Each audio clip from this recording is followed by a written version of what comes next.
month. This is yoga, Move Easy Yoga online with Via. It's September 14th, 2020. We're going to start the class in the ordinary fashion, just lying on your back, supine. If you have lower back issues, you can put a mobility strip or a rolled up towel, a skinny rolled up towel underneath your waist. This will help stabilize the instability in your lower back. So Kathy's kind of pointing that out to you. And you may want to put a stack of towels underneath your head to keep your cervical spine neutral. So coming into the room and noticing where you are and why you came. Hopefully it's for some sort of self-love or self-care. You can say to yourself, I love my body loves me.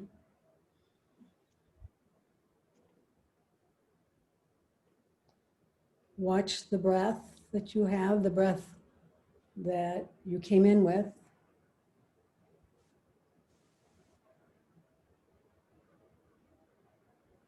Feel the floor supporting your back body.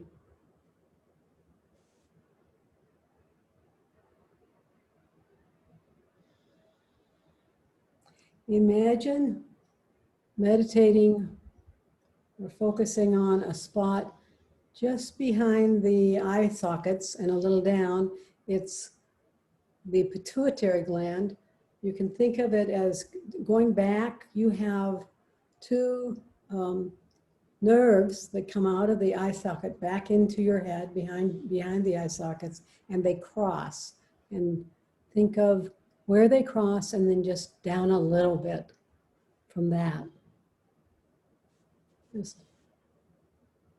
quietly resting in that area.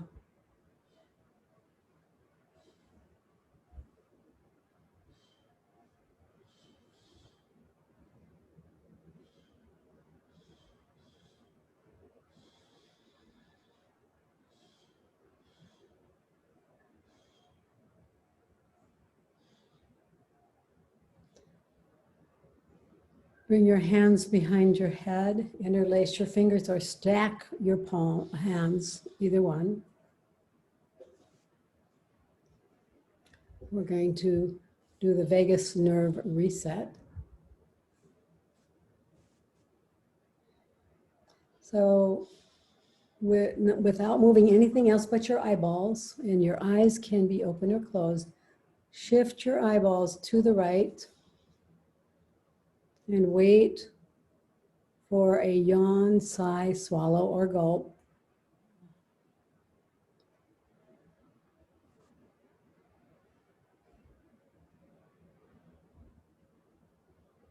Return to center.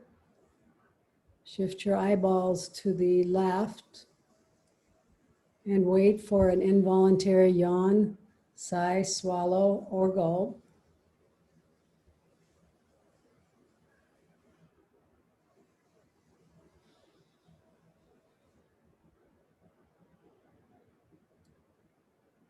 Come back to center and repeat this set 2 more times. Right, left, without my cueing.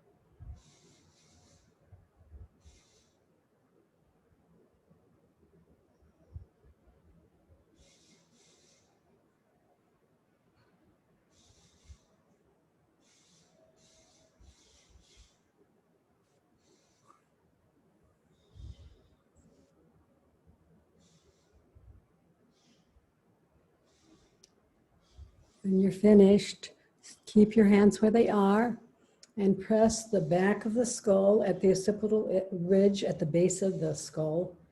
Press that part, body part, into the floor and into your hands. Your chin will drop, but don't think of the chin dropping. Think of the occipital ridge sliding up along the floor as you press. And then stay there for a couple breaths and release. And repeat.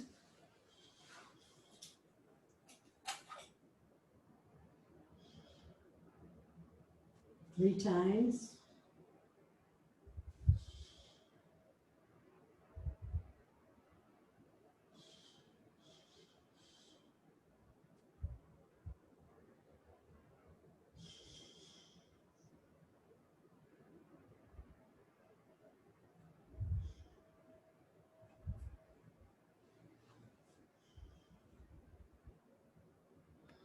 When you're finished, bring your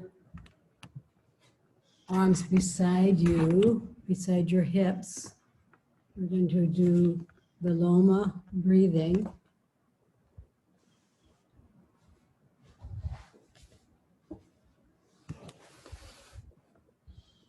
Viloma breathing is a breath where you divide the inhale into three parts. Inhale the first third of the lungs and pause, and then inhale the second third, pause, and inhale the last third. And do an ordinary exhale.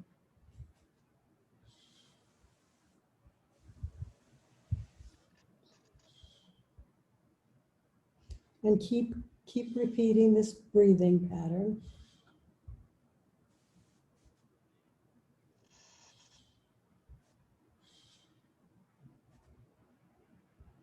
Now, the second level of this breathing pattern, you actually divide the exhale also in exactly the same way.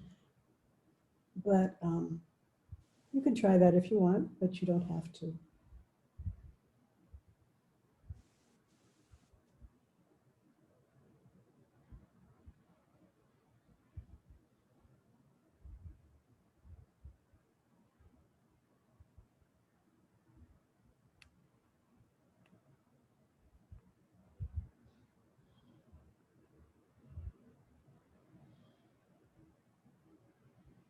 Do one more.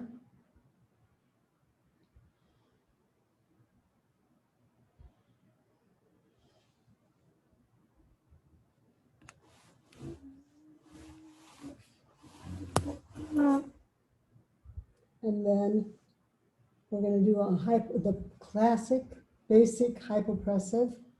So bring your toes up toward the ceiling, keep your heels on the floor, your knees are bent, your arms come over your armpits above your chest as if you're hugging a tree, but then flip your hands.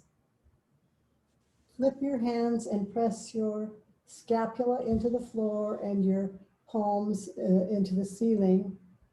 We're going to do 3 breaths and then hold the breath out for 10 counts. And while you're holding the breath out, you should feel a scoop in the belly, or you can even help the scoop along. And you should feel the rib cage spreading. So let's get started. 3 breaths. Inhale. Exhale.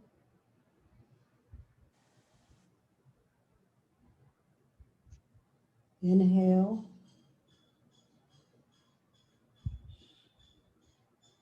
Exhale. Last one, inhale. Exhale, all the way out. Hold your breath out, no breath. 1, 2, I think I'm going to count to 12. 3, 4, 5, come out if you want to early. 6, 7, 8, 9, 10, 11, 12. Inhale and exhale. And just bring your arms down by your side. Wiggle if you need to, if it feels right. Remember, you are the best teacher of your own body. So I'm a guide, but you're the teacher of your body. You're also the student of your body, by the way. So think about that. Let's do it again. One more time. Take your position. 3 breaths. Inhale.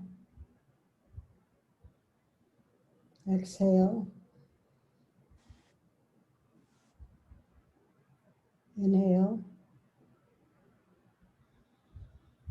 Exhale. Last one, inhale. Exhale all the way out.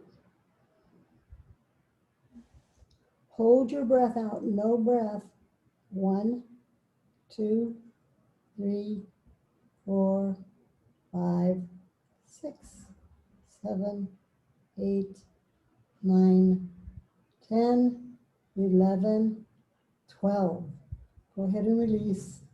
And come onto your side for shoulder circles. This is a mostly shoulder class. Lie on your side with something under your head to lift your head up and allow the shoulders to stack, the under shoulder, the bottom shoulder to stack underneath the top. So I'm going to get a green brick.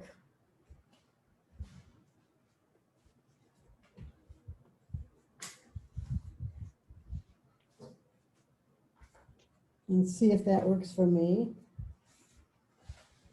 And Kathy has a thick brick also. So it's going to either be a thick or thin brick or a stack, you know, whatever you can use to lift your shoulder, your head up so the shoulder has room. Now all you're going to do is start with your hand at your hip and then go backwards. So circle back behind you, up by your ear, in front of you, and you just keep going. Slowly, slowly, slowly.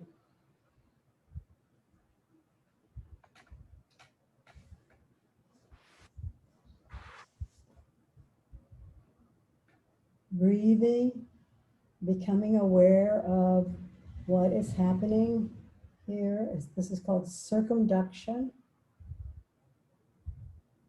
of the arm bone, the head of the arm bone, the head of the humerus. Circumduction. So it goes through all of its range, various directions of movement that's available.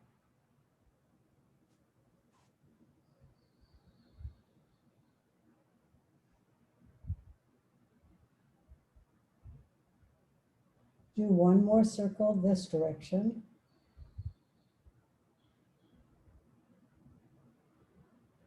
And reverse your direction.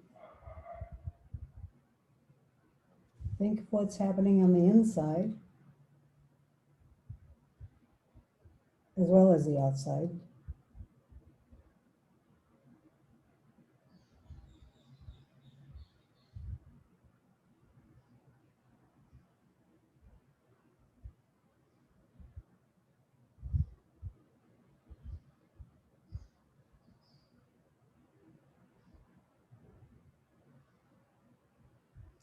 And 2 more.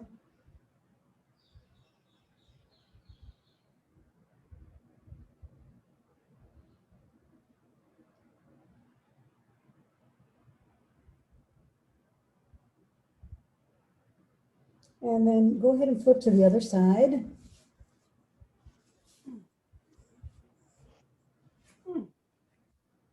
So we'll do the other arm.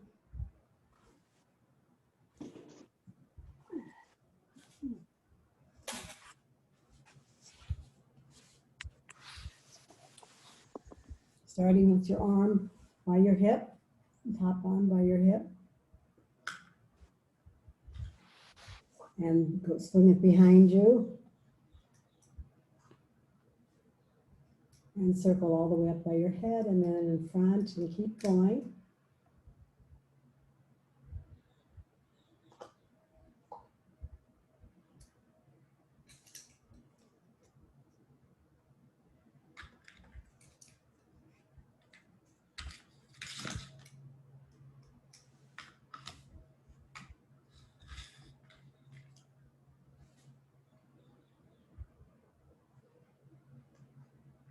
Slowly.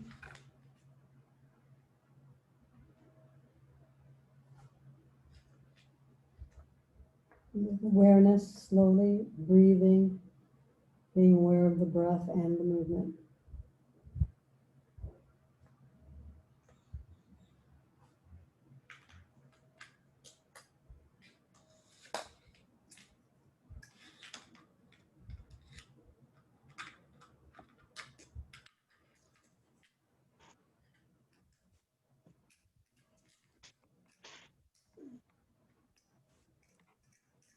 And then reverse your circle.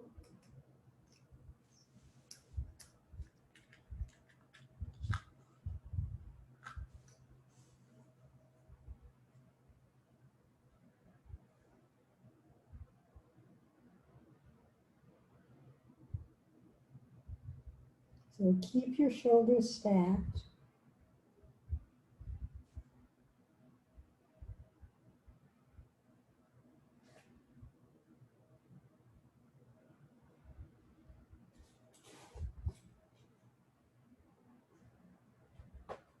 And 2 more circles.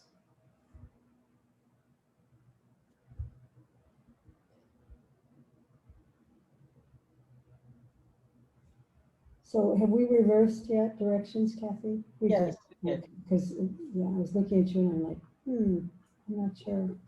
Okay. Finish up and then lie on your back, supine. We'll do 2 more basic, classic shoulder movements. If you have a mobility strip, you can run it down your spine. Actually, would start at the bra line and go up to your head. Or you can roll up a towel and do the same thing, a skinny towel. This again lifts your spine and allows a little bit more room to move on these 2 shoulder movements we're going to do. So Kathy, make sure the bottom of your mobility strip starts at your bra strap, and then it goes up beyond your head, basically. Look at you and see if I think your place. So it's not down, it's above the bra line. Oh. I think you thought I said below the, so it starts at the bra line and then it goes up towards your head. It should actually, it's long enough, it's going to go beyond your head. There, that's where it is. If you have a towel, do the same thing.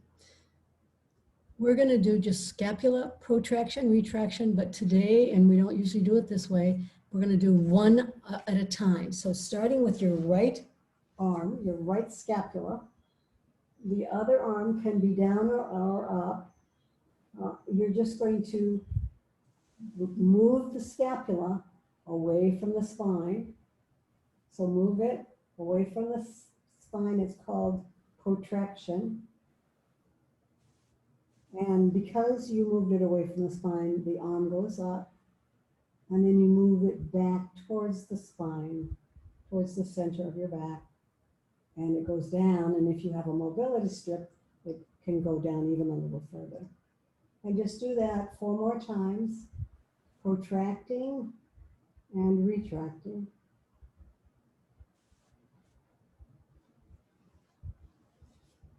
Where is my mobility? Oh, there it is.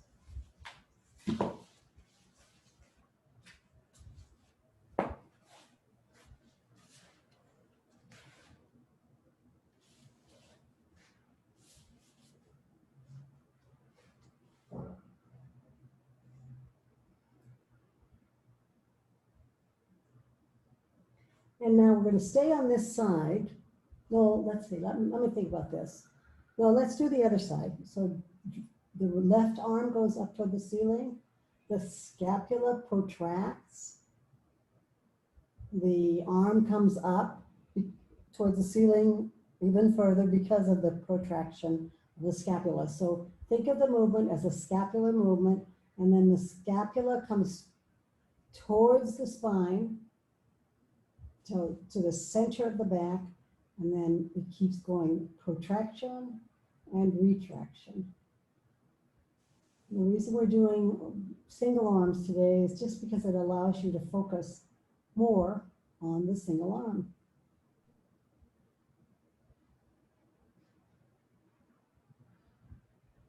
And notice if you do have a mobility strip or a towel that you're working with, notice that you get even more of a movement here in your arm because you're using the strip.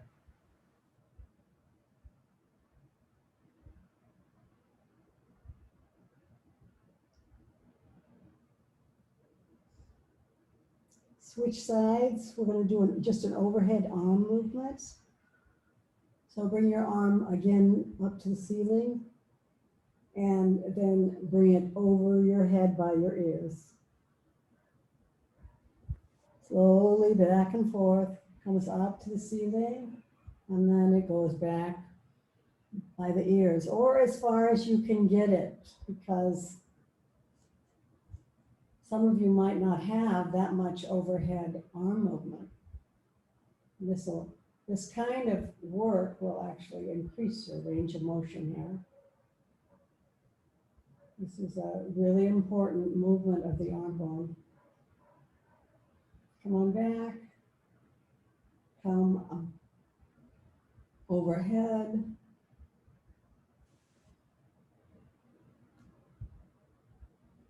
One of the things that's happening to me while I'm doing this is that I'm feeling more circulation in my hands. There's something about this movement that is opening up the circulation in my arm.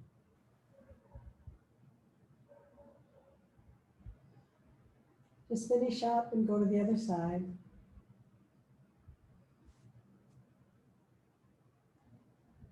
Arm straight up, and then overhead. And then come back, assign a breath. So maybe you're going to exhale as you move your arm overhead by your ear, and inhale as you return. So become aware of the breath and become aware of the movement.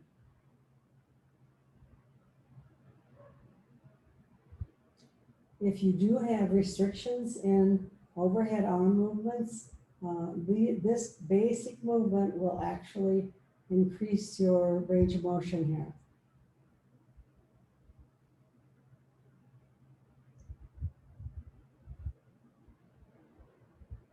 Two more.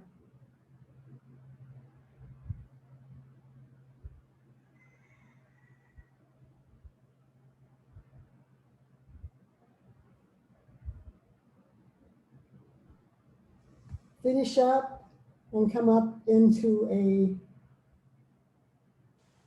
up to standing. I thought I had you.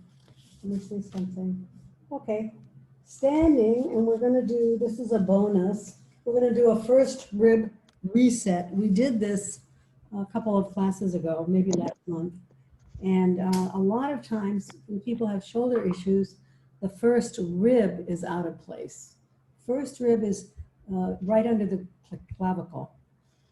So you're going to stand and test your shoulder mobility by just raising your arm overhead. I'm not going to be able to do this one. I love doing the shoulder ones on the floor, but so you have a strap. You have a strap. So find a strap. And if you're resetting the first rib on the right, the strap is on the right. So strap over the shoulder on the right. Just resting on it. Just drop the strap on the shoulder, as if you were wearing it. Now hold on to the strap with two hands, one in back and one in front. Bend your elbow in the back. Good. And then tug on the strap. So tugging on the strap, and then from here, all you do, very simple, drop your ear to the shoulder and then rotate your chin to the armpit. Okay, nice. And deep breath.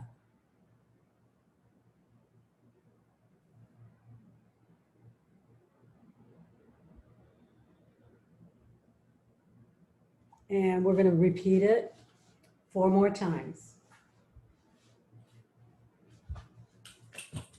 I'm going to try to do it seated, which is a better position for me. Okay, so remember hopefully your strap is on the shoulder, the shoulder you're working on. Let's say the right shoulder. And then you're just going to you're using the strap to press the shoulder down, the trapezius down. So one hand goes behind you and the other hand's in front. Tug on the strap, drop your ear, right shoulder, and then take your chin towards your armpit. All the while tugging on the strap.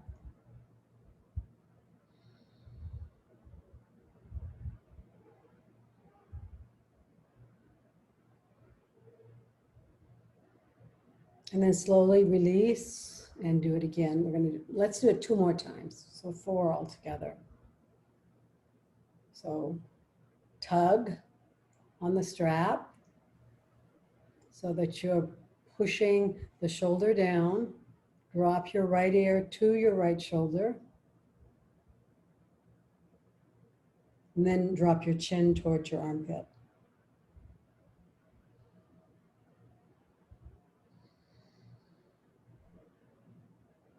I like adding this rib cage reset to you're adding it to the cervical side bends.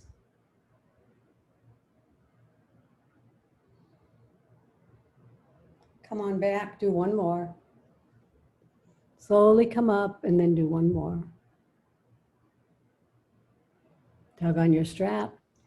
Keep tugging on your strap. Drop your ear, right shoulder, and then drop your chin forward. Take a couple breaths.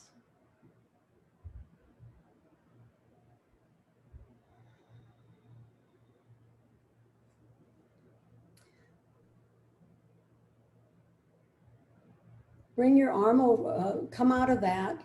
We'll do the other side in a minute, but retest this side. Bring your arm overhead and see if you can feel, you can either bring it up in front of you or out to the side and up. Either way or both. Up and see if you can notice a difference. There are no rules, so just whatever you notice is what you get. So when you bring your arm in front of you, Kathy, it's not a cross like that. Drop your arm to your hip. Now bring it up. Yes, and up by your head, overarm. This is an overhead arm movement. Okay, switch to the other side. Left side.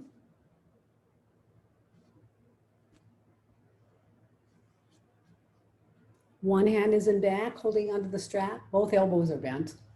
The other hand is in front. Pull on the strap to really basically to keep your shoulder down while you're doing these cervical side bends. Pull on the strap, tug on it. And now drop your left ear to your left shoulder. And then the chin towards the armpit. Take some breaths.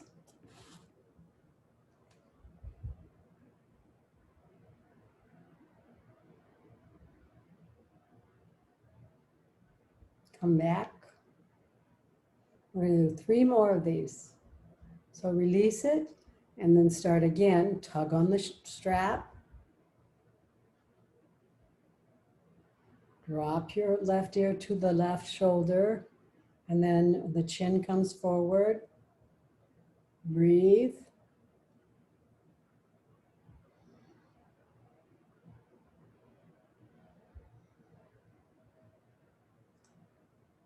Release.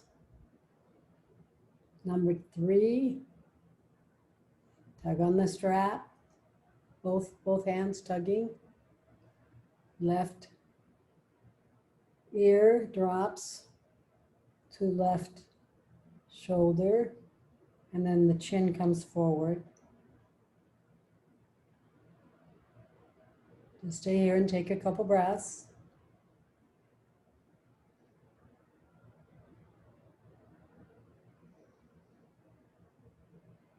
Release, and do it for the last time. I am doing this seated, in a floor seated position. I think it's working fine. Just FYI. So standing or floor seated position, I'm thinking in the future. Pull on your strap, both sides, tug. Left shoulder, left ear to left shoulder. Drop your chin forward. Stay here and breathe.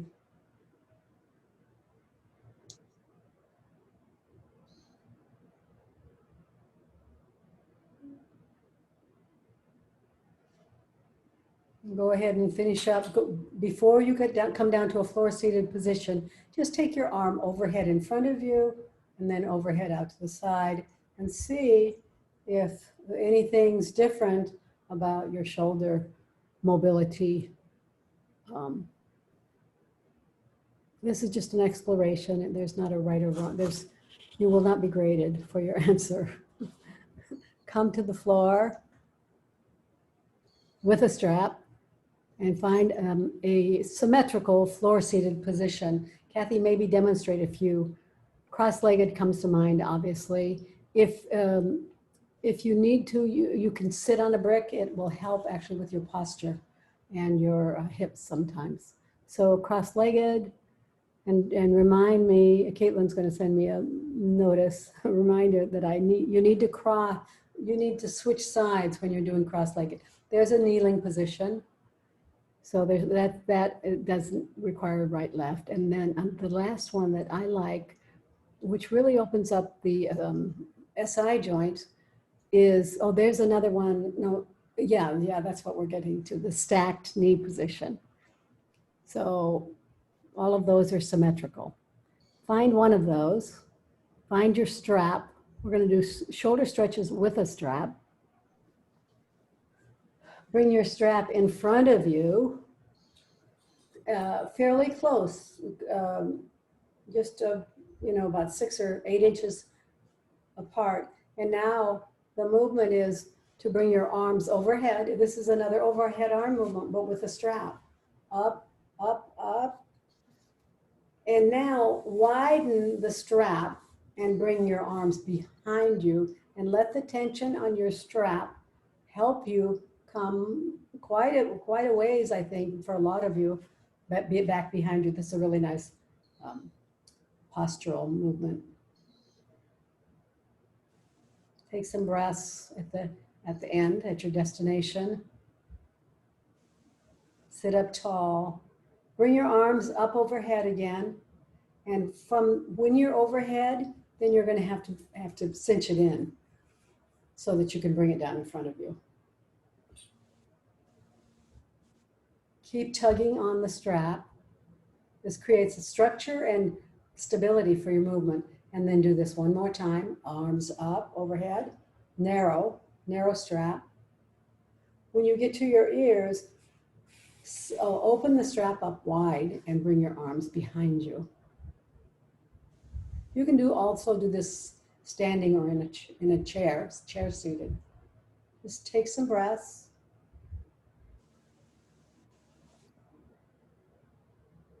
Come on up, arms overhead.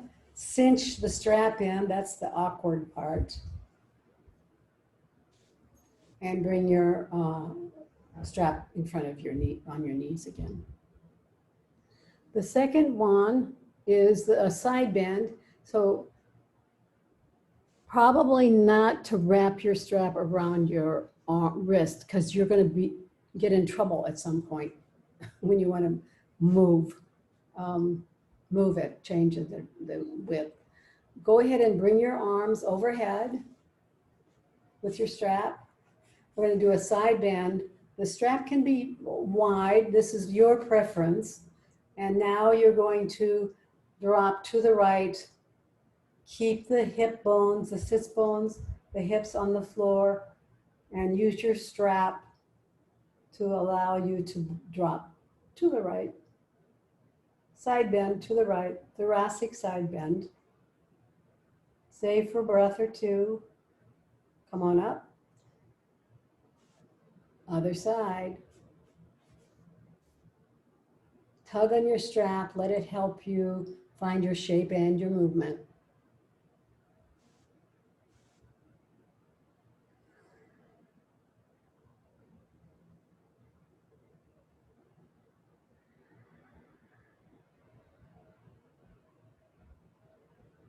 Come on back.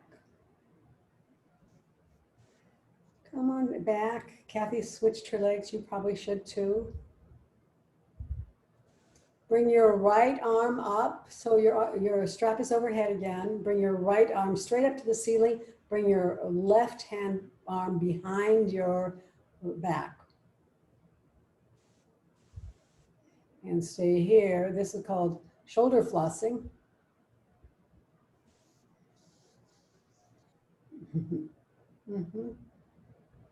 Thank you, Kathy. And then just switch sides. Come up first, arms overhead. And now left arm up to the ceiling, right arm behind you. Sit tall, shoulder flossing.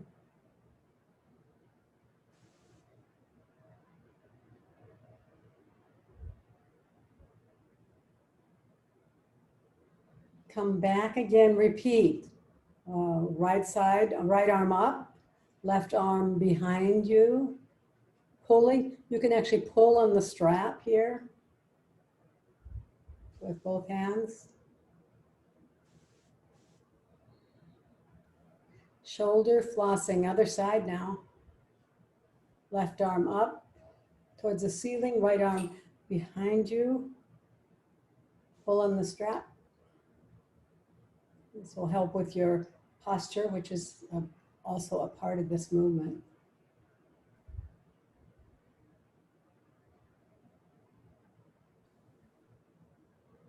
And then come on out. Drop your strap. Wiggle your hands. You may even want to shake your hands.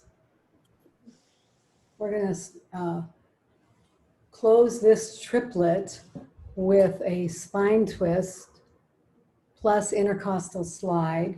So finding, I think cross-legged is probably the best way to do this.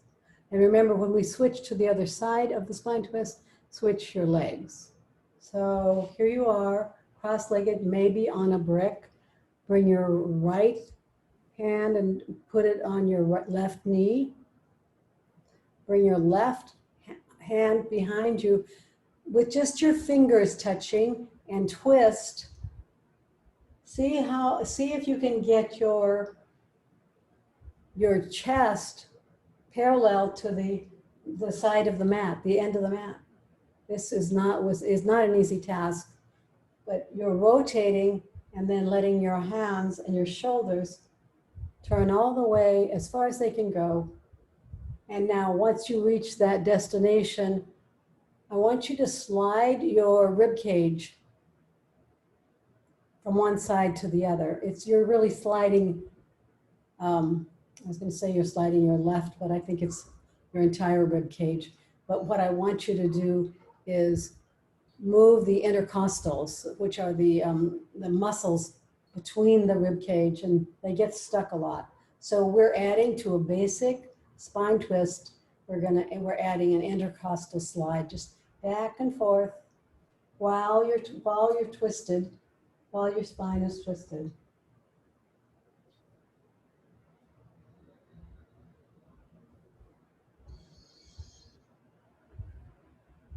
And slowly come on back. Switch your legs. The leg that was on the top bottom is on the top now. Left hand on right knee. Take your right arm behind you. Finger on fingertips. See if you can rotate far enough. Yes, this is sort of like at the wall. I don't know whether we're doing the at the wall spine twist today, but so big spinal rotation, and then an intercostal side to side move, slide. You may feel like this side is tighter than the other.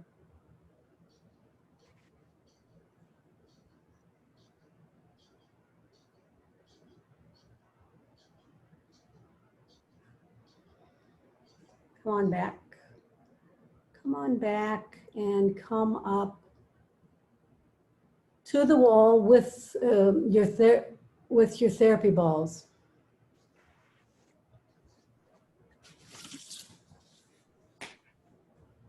We're going to work on the scapula at the wall. So put one therapy ball. It could be large, alpha. It could be medium, which is the plus size. It can be a tennis ball. Although although I encourage you to invest in some therapy balls because they're specially designed to release the fascia. And tennis balls are specially designed to play tennis. So you're going to have your back to the wall, and you're going to put a therapy ball in the center of your scapula, and imagine that you are tracing the edges of the scapula. You will not be able to do this perfectly. It's just a concept that gets you moving on the right side of your upper back. So the scapula is a triangular shaped bone with a flat part across the top, and then the two sides, the medial and the lateral side of the scapula, reach a point. You can imagine that triangle if you want. Just wiggle and stretch and circle or trace.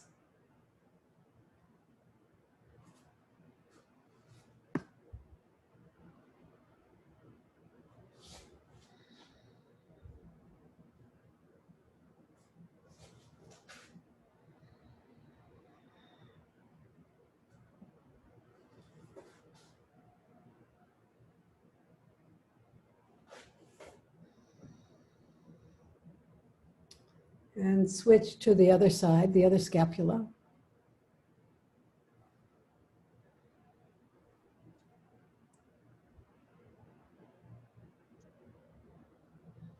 And again, think of tracing that triangular shaped bone.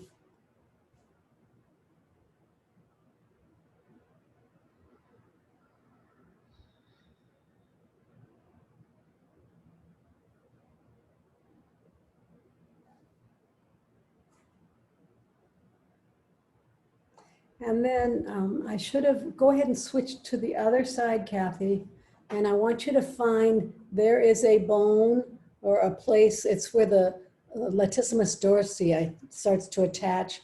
And there's another, maybe the serratus anterior. It's at the back of your armpit. I want you to put the ball, so you're leaning, you're actually turning around a little bit sideways with your arm up, and your ball at that corner of your arm bone, and actually right next to the top of the scapula. But this is an area that you will find pain. I'm thinking everyone will find pain. It's right there. And raise your arm and start to roll. roll into the area. So it's where the arm bone meets the scapula, the outside edge of the scapula. Found it. Whoa. You found it. There it is. See there. I told you that this is an area that is, well, first of all, it can restrict your shoulder movement, so which is why we're doing this. But everybody find it. Remember, if it's too much for you, you could use a sponge ball instead, a big inflated. Anna, this is a big inflated ball, about 10 inches, depending on how much you inflate it. But it's always an alternative if you find too much pain. There it is. So it's different, but it's still working on the fascia in this area. So just know there are alternatives. You could also put a towel on the top of your ball to make it a little more cushy. Switch to the other side.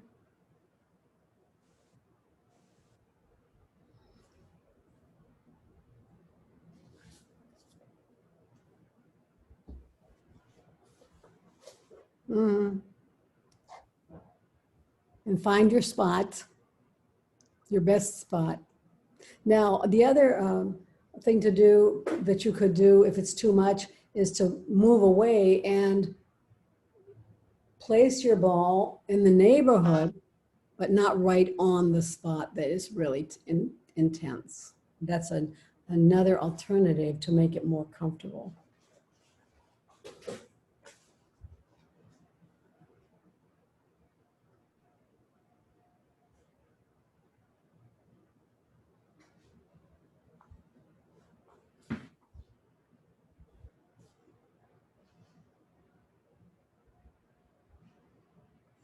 And let's stop that and do a wall clock. So I don't think you've done this, Kathy, but stand at the wall with your shoulder, right shoulder at the wall, your arm along the wall in front of you, palm facing the wall. Okay, hold on. So, yes. Now, all the way up, so the arm is straight in front of you, parallel to the floor. There. Now, what I want you to do, I can't tell whether you have enough space to do this, Kathy, but I want you to crawl your arm up. It's like a clock, up, up, up, along the wall. Keep it along the wall and bring it back behind you as far as you can and still not turn. So you don't want to turn your torso. You're just taking the arm back as far as you can behind you. Okay, oops, you're turning your torso. Oops, look at her. She's turning her torso. Stop. Stop when you turn your torso. Unless I'm at an angle that misleads me, which could happen actually. But you get the picture, I hope. This is a really nice chest opener. Crawl, crawl, crawl. Up, overhead, behind you as far as you can go until you have to turn your chest to go farther. So then you stop. And then switch sides. Wall clock. Up, up, up. So at some point, if you keep doing this movement, your arm will be able to come behind you. But this is, this is where we hold some tension and tightness is in the upper chest. And you can feel the arm, as you try to go back, you can feel the arm and the stretching at the pec minor. Come on back. We're going to do a wall, back bend at the wall. Bringing your hands up and over. So your back is to the wall, your arms up and over, palms on the wall, and then chest, open your chest, use your hands to press on the wall to open your chest. And stay here and breathe. Back bend at the wall. I highly recommend that you do this whenever you see a wall, a wall that has space for you to do this on in your house as homework. Breathing, coming out of it, shaking your hands, and then coming back into it. Shaking your hands, shrugging your shoulders, and then up you go.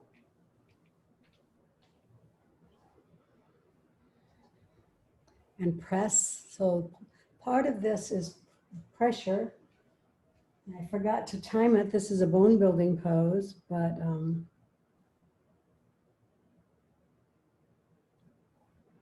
I forgot to time it. Come on out.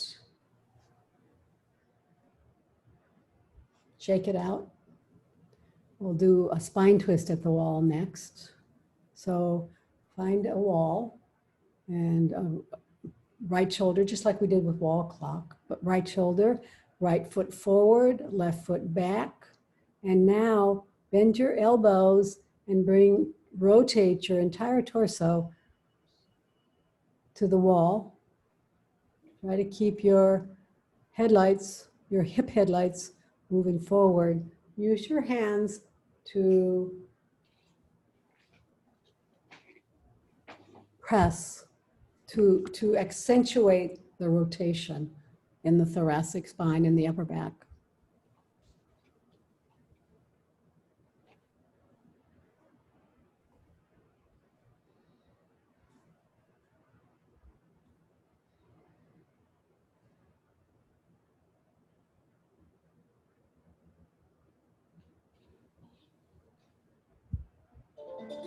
Other side. Left shoulder at the wall, left leg forward, right leg back. Rotate, bend your elbows and rotate around. So this is the spinal twist. Breathe.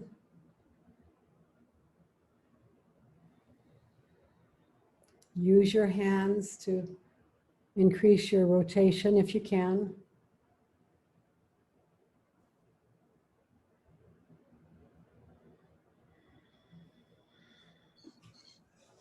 Keep your ASIS, the bony prominence on the front of your hips. Keep that looking forward if you can. And come on out. Find your way onto the floor for Yoga Nidra.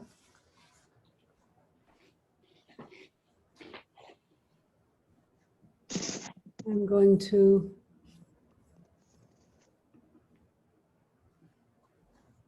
stop my video.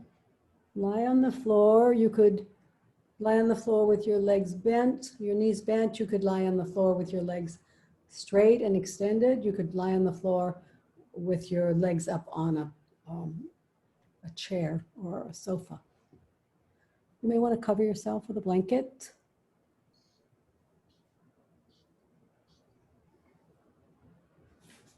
I'm going to guide you through 61 points that I'd like you to also move your mind to the points that I mentioned, but not your body. Starting with the breath, breathing in and out and noticing your belly as it rises and falls. Now bring your awareness to the center of your eyebrows, center of your throat, right shoulder, elbow, wrist, right thumb, second finger, third finger, fourth finger, fifth finger, right wrist, elbow, shoulder, center of your throat, left shoulder, elbow, wrist, left thumb, second finger, third finger, fourth finger, fifth finger, left wrist, elbow, shoulder, center of your throat, spiritual heart center, right side of your chest, heart center, left side of your chest, heart center, navel center, center of your pelvis, right hip, knee, ankle, right big toe, second toe, third toe, fourth toe, fifth toe, right ankle, knee, hip, center of your pelvis, left hip, knee, ankle, left big toe, second toe, third toe, fourth toe, fifth toe, left ankle, knee, hip, center of your pelvis, navel center, heart center, center of your throat, center of your eyebrows.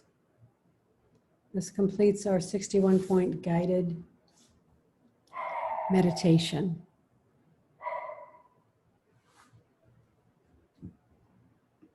Go ahead and start to bring your attention back to your body in the room.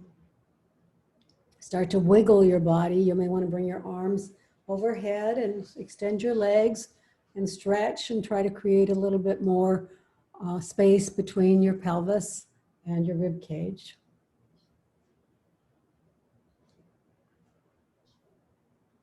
Wiggle and stretch, circle your ankles and your wrists, wiggle your fingers and your toes. And then hug your right knee into your chest. And then your left knee. And then rock from side to side, both knees hugged.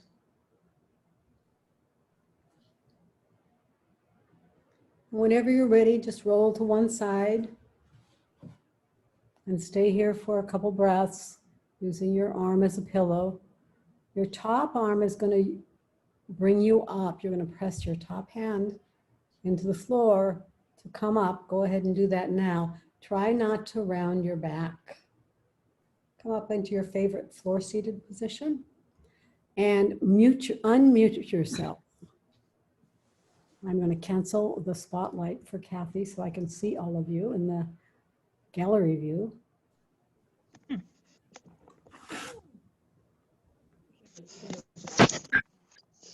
Bring your hands to your heart, prayer pose. Press your hands strongly together. See if you can find some of the shoulder work we've done. Or add to the shoulder work we've done. And add to the shoulder work we've done. Now release that and just make it a gentle pressing. Lift the skull, the base of the skull, the occipital ridge, lift it up and then nod it forward. We're going to bow to each other, recognizing, acknowledging, honoring the light in each of us. Bowing, continuing to bow and notice that we're one light.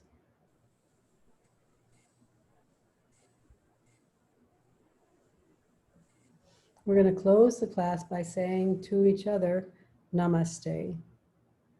Namaste. Thank you, everyone. It was a good class. Yes. Stick around if you want to say hello or ask questions. You can raise your hand in the participants box, or you can wave your hand, or you can put something in the chat box. Or you can leave.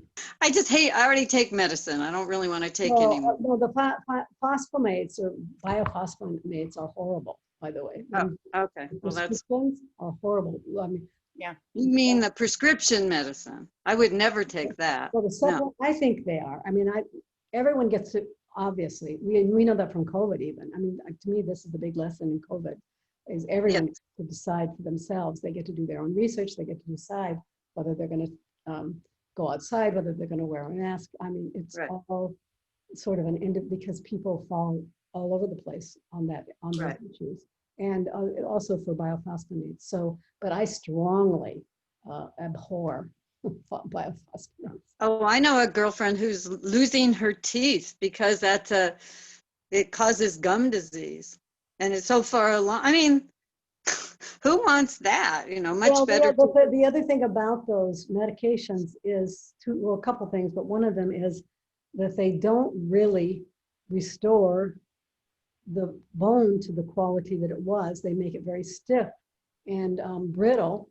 And actually, there's some research that says they increase the risk of Osteoporosis. Right. Because it's crumbly bone. They create crumbly crumbling bone. bone. Yeah, because they're brittle instead of, and so, you know, that's not what a doctor says. I went in actually for diarrhea to see this doctor, and the first thing he wanted to do was put me on a biophosphamate. Really? Because of your age or something? Or didn't say? Well, because I think I told him I had osteoporosis. Oh, okay. But yeah. You know, if you ever go back to the United States, Medicare will, I think they allow a bone scan every 2 years. So I know, hard time to travel, but your plan should automatically cover that. Or they do of your hip. Well, I go back, well, Except I was supposed to talk. go back in February, and then it got canceled because of COVID. And maybe it was March, but anyway, it got canceled. I haven't gotten back yet because some things have to fall into place before I go back. Right. But Yeah. I usually go to Woodland Hills, California once a year. Oh, And yeah. That's, you know, I still haven't mailed that because now I'm close to my old neighborhood. So there's a post office, but now we're not supposed to go outside. So Don't sorry, worry. she'll get it someday. That is so the least of my I worries. know. I Unless just let you if you know. lose it, I would be a little bit. No, I will never lose it. I'm hoping it will rain. And I don't like the rain here because it's usually cold, but we need our skies to clear up, you know. Yeah. But where is Woodland Hills? Outside of LA? I was going to It's look in the it up. San Fernando Valley. Mhm. Okay. How's it? But Caitlin lives in Encino, which is also in the San Fernando Valley. Oh, okay. My residential address is actually at Parvin's. Oh, that's good. Parvin is Caitlin, my daughter's mother-in-law. Oh, Use okay. her address as my address in California. Yeah, Yes. and it's in Woodland Hills. Well, I use Anna and her address, but we have to talk about that. I know, you know, like these Mexican expats or other country expats, I suppose, too. They're always. Yes, you have to have a U.S. address for Medicare. Social Security doesn't care. They'll mail your check wherever, but I mean, not mail, automatic deposit anywhere, but Medicare wants you to have an address because that's where you choose your health care in that. Based on your geography, area. yes. Yeah. Yeah, that's true. Mhm. Okay, well, thank you. You're excellent. I will, someday I'm going to take you out for a good lunch. You just have to tell me where it is because I know from. Go to the green place. That's what, oh my God, Dawn said. Where is that anyway? Somewhere in Cinco de Diciembre. Yeah. It's a vegan restaurant. Or Okay. I like Calmate too, which is a vegan restaurant also in Cinco, down the street actually on Honduras from down the street. That is a colonia that I'd like to know more about. Unfortunately, I'm not going to do that for a couple years too much. But as far as now that I'm in the States, I'm listening to NPR, even though I could listen to it in Mexico. I don't. But they interviewed an epidemiologist about, all these vaccines and all that. And he said, I'm hopeful by December 2021 that people can have more normal lives because there will be a vaccine, and then you have to have an effective vaccine, and then enough people have to get it. Be willing Yeah. to take the vaccine, which, God. you know. And having been a school nurse, I know how even really, really smart people do not want their children to be immunized. But I also worked at the University of Washington, and when you're 18, you can make your own decisions, and we tell them all the repercussions. And so people are going through the baby shots when they're 18 because they can determine if it's risky or not, rather than their parents. I was raised Christian Scientist. Ah, okay. So Yes. no shots. So my first Right. shot I ever got was when I was in college. It was a smallpox shot. I was in Florida at my freshman year, and I got a smallpox shot. I don't even remember what other things I've gotten over the years. I've gotten other shots. But I do remember the smallpox because I was in the line at the book. It was very hot. It was in September in Florida, and in 1960. And I fainted in the bookstore. Oh my fainted goodness. because the shot had, I don't know, whatever, but I don't know what It's a vagal response. That's what, because when I did immunizations, it's something about that parasympathetic thing, and all of a sudden you're on the floor. Because we would always tell people to hang around for at least 20 minutes because, they had to go back on a smallpox shot. Yeah. Yeah. Well, no, it can be happen with all shots because a Yeah. lot of people have anxiety too. I mean, you weren't used to having shots. I might have been very anxious. I don't know. Yeah. But they required that shot. They didn't, I think I didn't do some of the other ones. I did the one that they required. They wouldn't let me go to school without it. Yeah. Well, you can always have your blood drawn because everybody born before 1957 had chickenpox, measles, mumps, rubella.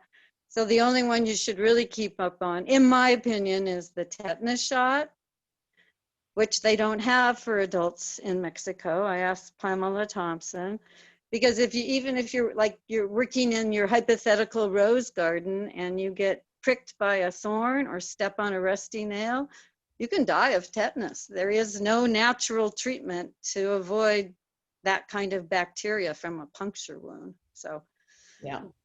but anyway, I would not bother getting any of them in Mexico, especially right now. Oh, I'm not bothering with much right now. Yeah. Yeah. Do you stay home a lot? Are you inside a lot? I'm inside most of the time. I have my groceries delivered. I have my money from my bank delivered. Oh, I walk. I try to walk. right. A bit. But you're up in the hills where nobody is, so.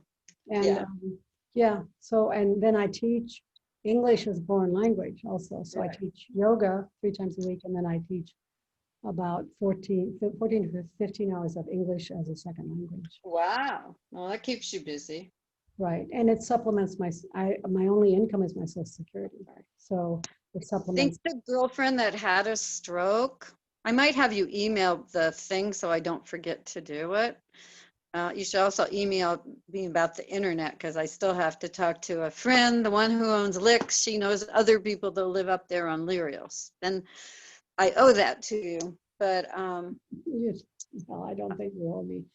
well, I love that you come to the class. I love that you're in the class. So just know. Well, you want that income from internet, and I'm sure, but I might want the name of whatever company you have, because I'm pretty sure my girlfriend at the age of 62 who had this massive stroke is not going to be able to run her Airbnb. But I go, figures Julie's first thing to come back, totally, she can speak really clearly.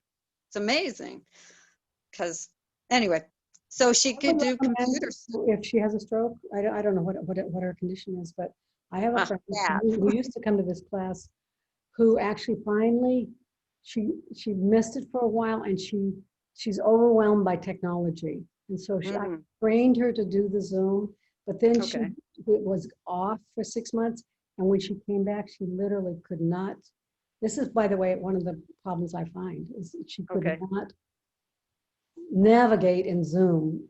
It just made her crazy. So, Oh, but anyway, she had a stroke, and oh, and she used to love my class. And I don't oh. know what in her head, you know, where she lost the motivation to do the Zoom that would get her to Right. class. I just don't know that. But Well, it causes neurological damage. So, you know, nobody ever knows how much people are going to recover. What's wrong? They sort of know how the brain works, but there's that good issue of plasticity. So you can cross train your brain. sure.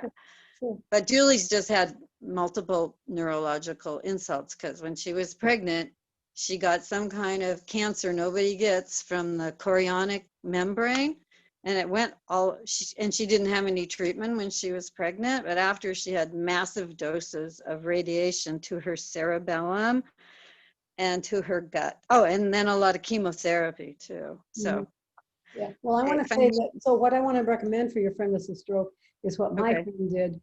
And what Okay. I do actually is, and you could do it too, but for stroke especially, is to purchase and use Naboso insoles in your shoes. could you send I will remind you, but just, I'm on a tablet, so going to find something to write on in an Airbnb. But yeah, I want to give her as much help as possible. Why I say this is my friend with the stroke, she had a stroke 4 years ago, and she started wearing the Naboso soles inside her tennis shoes, whatever she was wearing. Right. And it made a huge difference in her gait and her balance. And then she was going to the class too, but I think there is actually some data from Naboso on the benefits of stroke victims using those insoles. Well, yeah, the feet have a lot of proprioceptors, what keeps you upright, as does the hip. I only know this because of physical therapy. I didn't learn it as a nurse. Right. And so, yeah, gee, maybe I should buy some for myself. Are they? Well, yeah, I would recommend them for you too. I recommend them for everybody, actually. Yeah. I think the Okay. whole world, they cost Just- about $50. So I think the whole world should be, and you can wear them on top of orthotics if you need to. So if Oh, you okay. feel like it's a So choice. they're not that thick because I have orthotics. No, but they're very thin. They have little bumps, little scientifically proven to stimulate the bottom of the foot, basically. great. How do you spell Nuboso? Naboso. Now that I do have an affiliate, and if you go to my website, at the bottom on the menu, it says Naboso. Good. Click on it, then you can go to the affiliate. However, people have done that, and I have never seen any money. Maybe I have to ask them for the money, but maybe it's so small that they only send it after it gets to be a certain amount. But N-A-E-O. I'm going to have to say this in Spanish. Naeoso. Naboso. With a With B. a B. Come on, Naeoso. Mhm. Okay. I'll get the spelling from you because I don't know where pen and paper is. All Well, I right. do, but Yeah. okay. Well, Well, thank it's you. really Thank you nice. for coming to class, and thank you for appreciating the class. Oh, okay. Well, I wanted to tell you that. So it's, I sort of structure my week around the classes. I like structure. I find I do better. Oh, Well, I do too. For any, Yeah. Yeah. anything. Yeah, I do. It's good to have something to look forward to. So, Well, and anyway. also it's a community. It's you're Right. joining a community, which I think Yes. makes a huge difference. A We can community of- socialize and of- social distance at the same time. Great distances. No mask. Great distance. What? Yes, I hate No the mask. mask. I love Zoom for that. Sometimes Yes, when I'm sitting in a Zoom meeting of some sort, I'm like, wow, I don't have to wear a mask. and also you don't have to, well, in your class, because if you see me, it's only going to be the top because it's a tablet that I put in a box, so you mostly see the side of the box. I don't feel like I have to get very many clothes on. Not much. No. It's and to me, it's like you could turn your video off and we would never see you. well, I just wear a top and underwear, but I don't feel like putting on pants. It's just more laundry, you know. Well, there's a blessing from COVID. No less laundry. Yes, but it's good to have the class for the social part. That's nice. because, yeah, Your, sorry, your site is on YouTube, or is it Facebook? I have a website. It's called intelligentmovementforever.com. I haven't updated it in a while, by the way, but it does have the Naboso link. I haven't Okay. updated it. It's bad. I mean, it's not, there's nothing, I don't think, well, that you wouldn't recognize, oh, that's probably out of date because of COVID. But so it's all accurate in that way. And some of the things I say about intelligent movement forever, which is actually the name of the method I call my method intelligent movement forever. But it's not, I haven't really, I should, it's on my to-do list, go to my website and mention this class. It's not on there. Well, Oh, yeah. Well, I haven't looked at your site, but on YouTube, because I did it recently, you did in the search thing, that's on YouTube, you just type in Via Anderson and it will pop up. Does it okay. pop up now? Because it used to not pop up. People Oh, it did for me, but Well, now I'll use it more. I think maybe it's because more people are coming up, then, Google or whoever searches, knows how to identify it more quickly. Right. More frequently used, that goes to the top, just like when you Google something. Right, I think so. Okay. Oh, okay. Well, now I know a lot more than I did before. There's more, but there's more training I could tell you about. Probably That's you and you alone would be interested in. So nice to Well, see you I guys. like all the chest movements because it really helps my stuck diaphragm. I mean, I have deep muscle. You can't reach that much of your diaphragm, hands or whatever. So I like that chest slide. I just imagine my left side of my Well, diaphragm. that I got from a woman who's a physiotherapist in Australia, that I like her stuff. So here's one of the things I do. So I've done all this training, that training, the other training, and then I have some mentors or people who have websites or blogs or YouTube channels that I like their stuff, and so I subscribe. And then when that came up, I really liked it, and so I thought that is cool to add that intercostal slide. Yeah. And then It feels- also because my friend Terry Thompson, who's a yoga teacher, who sometimes comes to my class, she has a lot of congestion in her rib cage.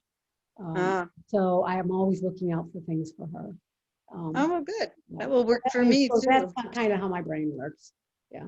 Yeah, when we do the breathing work, I really think of, light energy going into that side. Because to me, I can feel the difference in my expansion, but the slow deep breathing feels like an exercise to me, a good one. I mean, it It is a just good really, exercise. It's exercising your lung and your diaphragm. exactly. So, Okay. See okay, you thank later. you. Bye-bye.